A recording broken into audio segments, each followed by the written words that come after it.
Hello guys, আজকে হচ্ছে সরস্বতী পুজো। আর সরস্বতী পুজো অঞ্জলি দেওয়ার জন্য মা আমাকে ভোরবেলা টেনে তুলে দিয়েছে। এখন বাজে হচ্ছে ঠিক 5:30। তো আমি স্নান করে রেডি হয়ে তোমাদের সামনে আসছি। আর বাইরে প্রচণ্ড কুয়াশা পড়েছে, তোমরা ভাবতে পারছো না। এর মধ্যে আমাকে স্নান করতে হবে।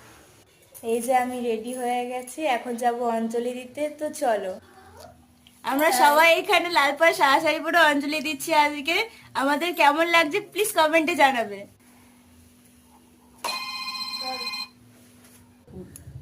যাচ্ছি যাচ্ছি। আমাদের এখানে ঠাকুরমশাই চলে এসেছে, পুজো শুরু হয়ে গেছে। আমরা এখন অঞ্জলি দিতে বসে গেছি। অঞ্জলি শেষ হয়ে গেছে, এটা হচ্ছে আমাদের প্রতিমা। বাড়িতে প্রসাদ খেতে এসেছি, আর একজন এখানে হচ্ছে ফোন নিয়ে বসে আছে, খুব ব্যস্ত। যদিও এখন প্রসাদটা খেয়ে নিয়ে তোমাদের সাথে আরো গল্প করব। আমি এখন রেডি হয়ে গেছি, আর রেডি হয়ে আমি এখন যাব একটা জায়গায় ঘুরতে। তো একটু পাড়া ঘুরে তারপর অন্য জায়গায় আমি স্কুল টুলে যাব ঘুরতে। তো মিনি ব্লগটা আমাকে এখানেই শেষ করতে হচ্ছে। যদি মিনি ব্লগটা ভালো লাগে তো লাইক কমেন্ট শেয়ার করে সাবস্ক্রাইব করতে ভুলবেন না। ওকে, বাই।